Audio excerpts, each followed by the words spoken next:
আসসালামু আলাইকুম ওয়া রাহমাতুল্লাহি ওয়া বারাকাতুহু। সাল্লাল্লাহু আলা নবিয়িল উম্মি ওয়া আলিহি ওয়া সাল্লাল্লাহু আলাইহি ওয়া সাল্লামা সালাতা ওয়া সালামান আলাইকা ইয়া রাসূলুল্লাহ। সম্মানিত ইমানদার মুমিন মুসলমান ভাই ও বোনেরা, তদবির দুনিয়া চ্যানেলে আপনাদেরকে স্বাগত জানাচ্ছি। আমি মোহাম্মদ রজব আলী। আজ আপনাদেরকে জানাবো সন্তান না হলে তার একটি পরীক্ষিত তদবির সম্পর্কে, অর্থাৎ যাদের সন্তানাদি হয় না, এমনকি তদবির রয়েছে যে তদবিরটি প্রয়োগের ফলে মহান আল্লাহ পাক রব্বুল আলামিন তাকে এক সন্তান দান করবেন, সে সম্পর্কে আজ আপনাদেরকে জানাবো। তবে তার আগে বলে রাখি, আপনি যদি আজ প্রথম আমার চ্যানেলটি দেখে থাকেন তাহলে চ্যানেলটিকে সাবস্ক্রাইব করে দিন, পাশে থাকা বেল আইকনটি বাজিয়ে দিন এবং অল সিলেক্ট করে দিন। আর ইতিমধ্যে যারা আমার চ্যানেলটি সাবস্ক্রাইব করেছেন আপনাদেরকে জানাই অসংখ্য অসংখ্য ধন্যবাদ। তো সম্মানিত ইমানদার মুমিন মুসলমান ভাই ও বোনেরা, চলুন আমরা কথা না বাড়িয়ে আমাদের আজকের মূল আলোচনায় ফিরে যাই। আমাদের আজকের আলোচনার বিষয়টি আপনারা ইতিমধ্যে অবগত হয়েছেন, অর্থাৎ যাদের সন্তান আদি হয় না, কি এমন তদবির রয়েছে যে তদবিরটি প্রয়োগ করলে সন্তান আদি হবে, সেই সম্পর্কে আজ আপনাদেরকে জানাবো। চলুন আমরা মূল আলোচনায় ফিরে যাই। যদি কোনো মহিলার গর্ভে সন্তান না হয়, এমন অনেকে রয়েছেন লক্ষ লক্ষ টাকা খরচ করে ফেলছেন একটা সন্তানের আশায়, ডাক্তার কবিরাজ কত জায়গায় দৌড়াচ্ছেন, কিন্তু কোনো কিছুতেই কিছু হচ্ছে না। তো মহান আল্লাহ পাক রব্বুল আলামিনের উপর পূর্ণ আস্থা বিশ্বাস রেখে যদি আপনারা আজকের যে তদবিরটি আপনাদের সামনে নিয়ে এসেছি, এটি একটি পরীক্ষিত তদবির।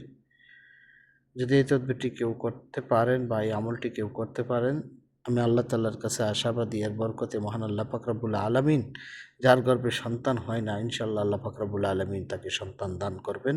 তো চলুন আমরা নিয়মটি জেনে নেই। নিয়মটি হলো যে যেই সমস্ত মহিলাদের গর্ভে সন্তান হয় না তারা কি করবেন,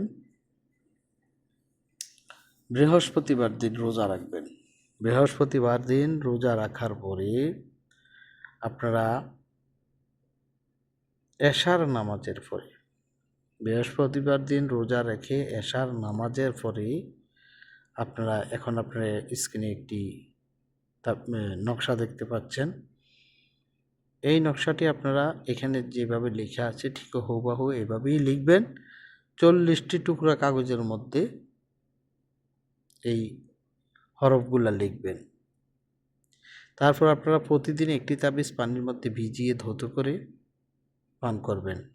এভাবে আপনারা যদি 40 দিন পান করতে পারেন, ইনশাআল্লাহ যিনি পান করবেন ইনশাআল্লাহ তিনি গর্ভধারণ করতে পারবেন। মহান আল্লাহ পাক রব্বুল আলামিন তার কোলজোরে তাকে সন্তান দান করবেন ইনশাআল্লাহ। তো এখানে আপনারা এই নকশাটি যেটি দেখতে পাচ্ছেন, এই নকশাটি হচ্ছে বিসমিল্লাহির রহমানির রহিম, তারপরে রয়েছে কাফ হা ইয়া আইন সোয়াদ, তারপরে রয়েছে আলী আলী আলী, তারপরে হচ্ছে দ্বিতীয় লাইনে আপনারা দেখতে পাচ্ছেন তোয়াহা তোয়াহা তোয়াহা, তারপরে রয়েছে কাফ হা ইয়া আইন সোয়াদ, আবারও কাফ হা ইয়া আইন সোয়াদ, আবারও কাফ হা ইয়া আইন সোয়াদ, অর্থাৎ 3 বার। তারপর রয়েছে হা মিম আইন সিন কাফ, এটাও 3 বার। তৃতীয় লাইনে আপনারা দেখতে পাচ্ছেন হা মিম আইন সিন কফ, হা মিম আইন সিন কফ, তারপর রয়েছে হা ওয়া আল্লাহু আল্লাহু সাল্লাল্লাহু তাআলা আলাইহি খায়রি খালকি মুহাম্মাদু ওয়া আলিহি ওয়া সাহাবিহি আজমাইন। আমি আবারও দুরূদ শরীফটা পড়ছি, সাল্লাল্লাহু তাআলা আলাইহি খায়রি খালকি মুহাম্মাদি ওয়া আলিহি ওয়া সাহাবিহি আজমাইন। এই তাবিজের মধ্যে এই হরফগুলা এবং দুরূদ শরীফ রয়েছে, বিসমিল্লাহ শরীফ রয়েছে, আলী নাম রয়েছে।